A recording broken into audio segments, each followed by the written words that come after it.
नवंबर की एक सर्द रात थी। उत्तर भारत के एक पुराने सुनसान जंगल के बीच बसा था एक गांव, काशीपुर। चारों ओर घना कोहरा, सूखी पत्तियों की सरसराहट और दूर कहीं उल्लू की आवाज।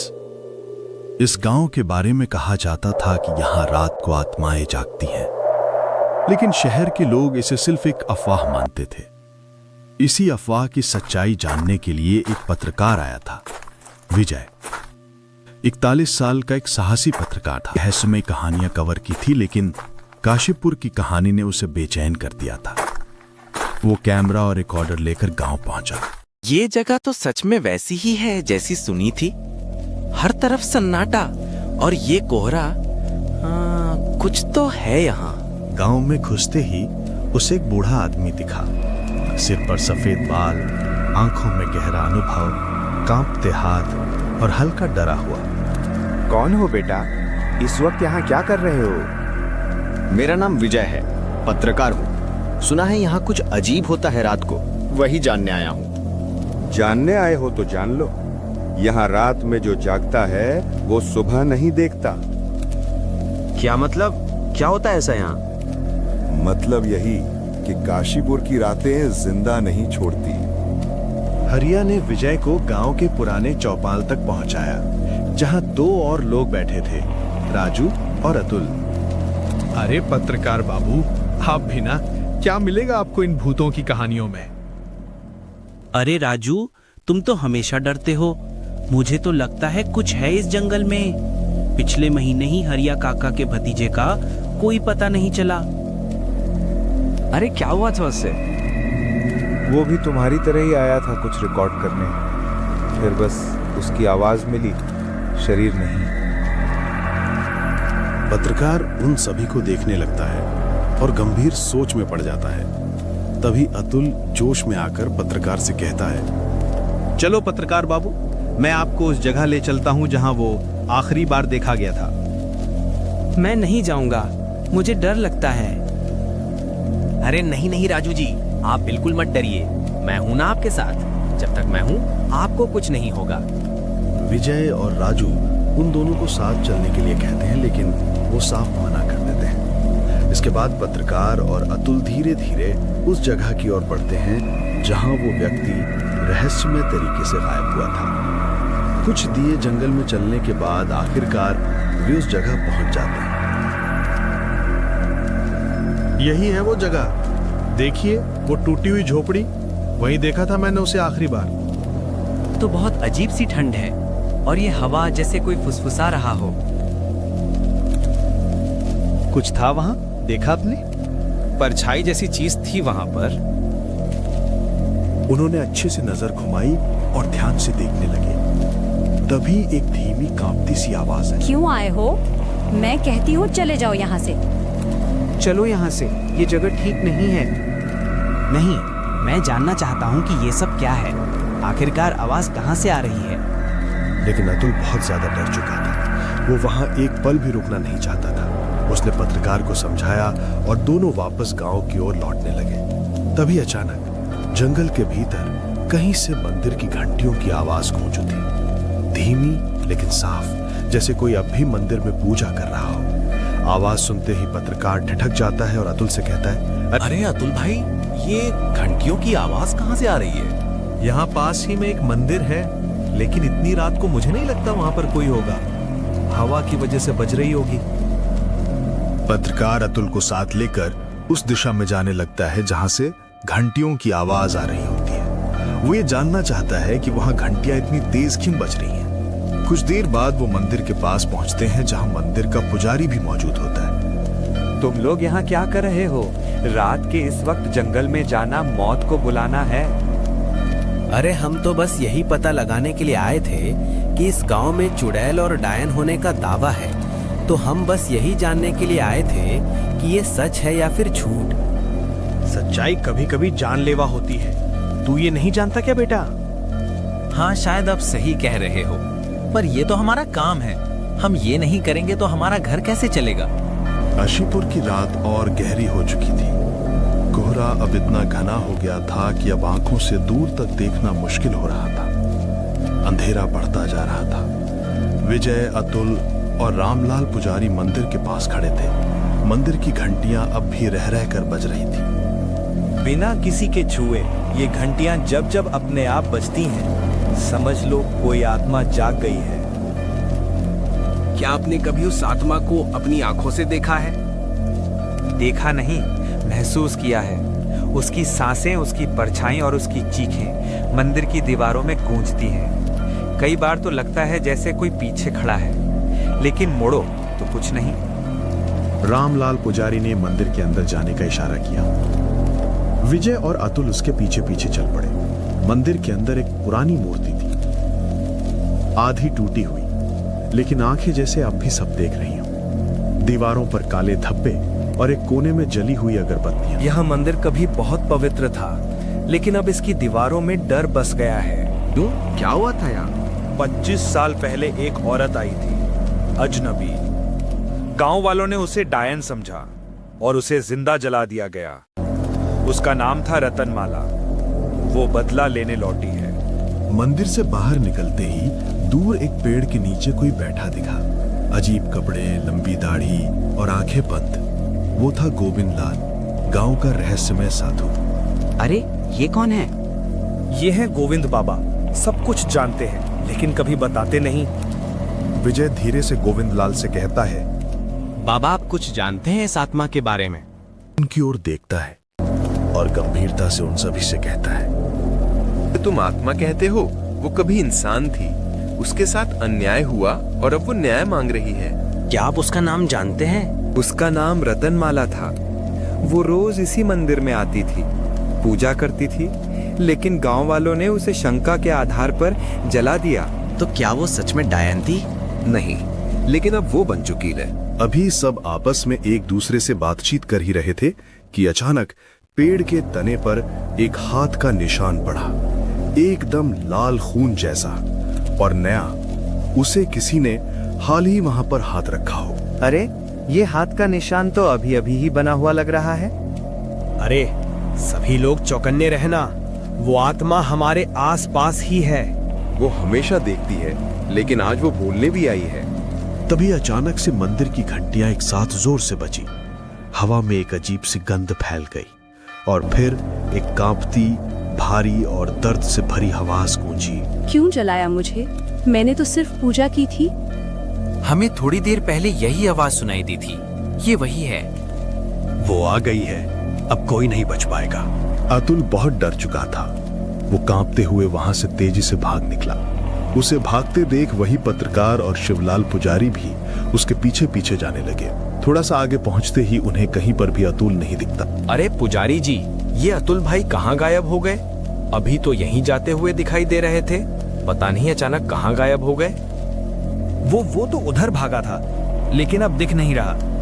पता नहीं कहाँ गायब हो गए अचानक। वापस में एक दूसरे से ऐसे ही बातचीत कर ही रहे होते हैं कि अचानक से वही आवाज वापस से गूंजने लगती है। एक तो गया, अब तुम लोगों की बारी है। पत्रकार और रामलाल पुजारी किसी तरह भाग निकलते हैं और किसी तरह बचते बचाते हुए चौपाल पहुंचते हैं। जैसे ही वे चौपाल पहुंचते हैं, देखते हैं कि रमेश लाल वहीं बैठा हुआ है। आ गए ना वापस पत्रकार महोदय? मैंने कहा था काशीपुर की रातें जिंदा नहीं छोड़ती। हमें कुछ करना होगा, नहीं तो सब खत्म हो जाएगा। मैं तो सिर्फ यहाँ सच जानने के लिए आया था, लेकिन अब मैं उस आत्मा को मुक्ति दिलाए बिना वापस शहर नहीं जाऊंगा और ये पूरी बात न्यूज़पेपर में छप पाऊंगा। काशीपुर की रात अब अपने सबसे डरावने रूप में थी। कोहरा इतना घना हो चुका था कि सांस लेना भी भारी लगने लगा था। मंदिर की घंटियां अब शांत थीं, लेकिन हवा में एक अजीब सी बेचैनी थी। अतुल अब भी लापता था। हमें अतुल भाई को ढूंढना होगा। वो अकेला है और ये रात अब सामान्य नहीं रही। मैंने कहा था, जो इस जंगल में खोता है वो वापस नहीं आता। लेकिन अब क्या करें हम? हमें प्रयास तो करना ही होगा उसे ढूंढने का। आखिरकार वो मिला तो अच्छी बात है, वरना हमसे क्या ही होने वाला है। अब विजय और रामलाल पुजारी अतुल को ढूंढने के लिए वापस जंगल की ओर जाने लगते हैं। रमेश लाल चौपाल पर ही बैठा रहता है, वो उनके साथ नहीं जाता। जंगल में हर पेड़ की छाया अब डरावनी लग रही थी। पत्तियां हिलती, लेकिन हवा बिल्कुल भी नहीं चल रही थी। तभी वही आवाज उन्हें फिर से सुनाई देती है। तुम फिर यहाँ वापस चले आए, मैं तुम्हें नहीं छोड़ूंगी। आखिरकार तुम लोगों ने मुझे क्यों जलाया? अब मैं तुम्हें जलाऊंगी। हा हा हा हा हा हा। ये उसी रतनमाला की आवाज है। हमें अब क्या करना चाहिए? मुझे लगता है अब हमें तुरंत गोविंद बाबा की कुटिया की ओर जाना चाहिए। चलो, अब मेरे साथ भाग चलो। दोनों वहां से भाग निकलते हैं और कुछ ही समय बाद वे गोविंद लाल बाबा की कुटिया पर पहुंच जाते हैं। रामलाल पुजारी घबराते हुए बाबा से कहता है, गोविंद बाबा, वो रतनमाला हमें वापस मिली थी। कह रही थी कि तुम दोनों को मैं जिंदा नहीं छोड़ूंगी। मैं तुम लोगों को वैसे ही जलाऊंगी जैसे इस गांव वालों ने मुझे जलाया था। बाबा, हमारी मदद कीजिए, वरना वो हमें छोड़ने वाली नहीं है। और अतुल जब वहां से भागा था, तब से अभी तक हमें अतुल कहीं पर भी नहीं मिला। हम उसे ही ढूंढने के लिए उसकी आत्मा कुछ दिनों से जाग चुकी है और अब वो पूरे गांव में तबाही मचाएगी। अरे बाबा, क्या हम किसी भी तरह उसे रोक नहीं सकते? हाँ, हम उसे रोक सकते हैं। उसे रोकने का बस एक ही रास्ता है, हमें उसे मुक्त करना होगा। तभी हवा में एक आवाज गूंजी, दर्द से भरी, कांपती हुई। अतुल कांपती आवाज में दूर से, बचाओ बचाओ, कोई है यहां, मेरी मदद करो, वो मुझे ले जा रही है, बचाओ। ये तो अतुल भाई की आवाज है। वो अब उसकी गिरफ्त में है। अगर हम देर करेंगे तो उसकी आत्मा भी बंध जाएगी। चलो, हमें बाहर जाकर देखना चाहिए कि वो अभी यहां आती है या नहीं। वो तीनों बाहर निकलते हैं। जैसे ही बाहर निकलते हैं, ठंड बढ़ चुकी होती है।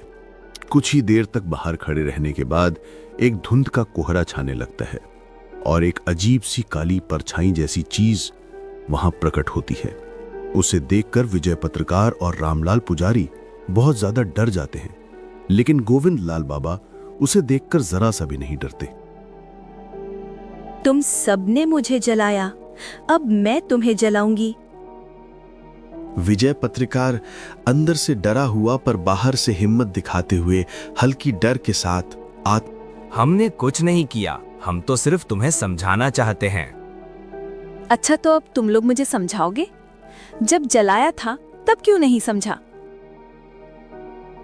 देखो रतनमाला, तुम्हें तो हमारे पूर्वजों ने जलाया था, हमने नहीं। और उनकी गलती की सजा तुम हम सबको क्यों दे रही हो? हमारे पास तुम्हारा प्रायश्चित करने के अलावा कोई और रास्ता नहीं है। हाँ, पर तुम चाहो तो हम तुम्हें मुक्त कर सकते हैं। क्या तुम मुक्त होना चाहती हो? क्या ये सच हो सकता है? क्या मैं सच में मुक्त हो सकती हूँ? अगर मैं मुक्त हो गई तो मैं यहाँ से चली जाऊंगी और हमेशा हमेशा के लिए आजाद हो जाऊंगी इस चुड़ैल रूप से। हे रतनमाला, अगर तुम मुक्त होना चाहती हो तो हम तुम्हें जरूर मुक्त करेंगे। हम अभी मंदिर के अंदर जाकर तुम्हारे लिए एक हवन शुरू करते हैं। गोविंद लाल बाबा की बात सुनकर रतनमाला बिल्कुल शांत हो जाती है और धीरे धीरे वहां से गायब हो जाती है। उन सभी के दिलों में ठंडक पड़ चुकी होती है। किशनलाल के मन में चल रहा होता है कि अब रतनमाला को मुक्त करने के लिए विधि शुरू करनी चाहिए। कुछ देर रुककर रामलाल पुजारी गोविंद लाल बाबा से कहता, गोविंद बाबा, वो तो हमारी बातों में आ चुकी थी। हमें बस खुद को और अतुल को उसके चंगुल से आजाद करवाना था। फिर हम इस जंगल में रात के वक्त कभी नहीं आते। उल्टा आपने तो हवन की बातें कर दी। और वैसे क्या सच में वो इस तरीके से मुक्त हो सकती है? नहीं, उसके साथ धोखा करना मूर्खता के समान होता। हमें उसके साथ झूठ नहीं बल्कि उसे सच में मुक्त करना है। और वैसे भी मंगलू को कुछ नहीं होगा, वो हमारी बात मान चुकी है। हमें भी उसकी बात मानते हुए मंदिर की ओर जाना चाहिए और उसे मुक्त करने के लिए विधि शुरू करनी चाहिए। चलो सब अब मंदिर की ओर चलते हैं। माहौल भले थोड़ा सा हल्का हो गया था, पर हवा में हल्का सा डर अब भी फैला हुआ था। इसी डर और तनाव के बीच वे तीनों मंदिर की ओर जाने लगते हैं। पत्रकार के मन में भीतर ही भीतर पश्चाताप हो रहा था कि वो अतुल को साथ लाया और उसी की वजह से मंगलू गायब हो गया। उसके दिमाग में बस यही चल रहा था, काश अतुल जल्द से जल्द मिल जाए। धीरे धीरे चलते हुए वे कुछ ही समय बाद मंदिर के अंदर पहुंच जाते हैं। तभी गोविंदलाल गंभीरता से दोनों से कहता है, दोनों को पहले ही बता देता हूं, ये विधि अगर शुरू हो गई तो इसे बीच में बंद नहीं किया जा सकता। अगर इसे बीच में रोका गया तो रत्नमाला गुस्से में आकर हम तीनों को मार सकती है। तुम दोनों शांत रहना और पूरे माहौल को संभाले रखना। अगर कुछ गलत भी हो जाए तो तुम्हें ही संभालना होगा। मैं अब विधि करने के आवश्यक मंत्र शुरू कर रहा हूं। गोविंदलाल बाबा ने विधि शुरू कर दी। सारी सामग्री को सही स्थान पर लगा दिया गया और 7 दिए लगाए गए। बाबा ने धीरे धीरे मन ही मन मंत्र जाप शुरू किया। जैसे ही उन्होंने मंत्र पढ़ना शुरू किया, मंदिर की हवा सुगंधित और पवित्र होने लगी। थोड़ी देर बाद अतुल भी बेहोशी की हालत में एक चमकती रोशनी के साथ वहीं पर आ गया। अतुल को देखकर पत्रकार और पुजारी दोनों के चेहरे खिल गए, लेकिन विधि चल रही थी इसलिए किसी ने कोई बात नहीं की। कुछ देर ही हुई थी कि अचानक रतनमाला भी वहां आ गई। वो आई तो थी, लेकिन अब अपने चुड़ैल रूप में नहीं थी। धीरे धीरे वो रूप बदल रहा था। उसका चेहरा मानवीय होने लगा। उसकी आंखों में दर्द और शांति दोनों दिखाई दे रहे थे। अरे कहाँ है रे चुड़ैल? आज तो तुझे नहीं छोड़ेंगे हम लोग। एक बार तो तू बच गई, आज नहीं छोड़ेंगे। लेकिन तभी अचानक मंदिर के बाहर से एक तेज आवाज आई, चला दूंगा। आवाज सुनकर पुजारी ने गोपाल को हल्का सा इशारा किया। विजय समझ गया कि बाहर कोई इंसान है और विधि में बाधा ना आए, इसलिए वो तुरंत बाहर का माहौल संभालने के लिए निकल पड़ा। बाहर पहुंचते ही वो देखता है कि 2-3 लोग गुस्से में खड़े हैं। एक के हाथ में डीजल का कैनिस्टर है, दूसरे के हाथ में माचिस, और उन दोनों के बीच गांव का रमेश लाल भी खड़ा है। अरे पत्रकार महोदय, मुझे रमेश लाल ने बताया कि तुमने उस चुड़ैल को देखा था। कहाँ है वो? मुझे दिखाओ। शायद उसे हमारे पूर्वजों ने ठीक से नहीं जलाया था। अब हम लोग मिलकर उसे अच्छी तरह जलाकर भस्म कर देंगे। अरे नहीं नहीं, ऐसा करने की कोई जरूरत नहीं है। मंदिर के अंदर हवन की विधि चल रही है और रत्नमाला को मुक्त किया जा रहा है। आप शांत हो जाइए, वो अब यहां से हमेशा के लिए चली जाने वाली है। पत्रकार उन सभी को समझा ही रहा होता है कि तभी अचानक मंदिर के ऊपर एक तेज रोशनी चमक उठती है। सभी लोग घबराकर उसी दिशा में देखने लग जाते हैं। मंदिर के अंदर अतुल को भी अब होश आ चुका होता है और रतनमाला पूरी तरह मुक्त हो चुकी होती है। ये दृश्य देखकर हर कोई स्तब्ध रह जाता है। वो रोशनी धीरे धीरे फैलती है और फिर आकाश में विलीन हो जाती है। इसके बाद पत्रकार चौपाल पर जाकर सभी गांव वालों के साथ बैठकर पूरी कहानी को विस्तार से कवर करता है। रतनमाला अब आजाद होकर हमेशा के लिए चली गई होती है और काशीपुर गांव का श्राप भी यहीं समाप्त हो जाता है।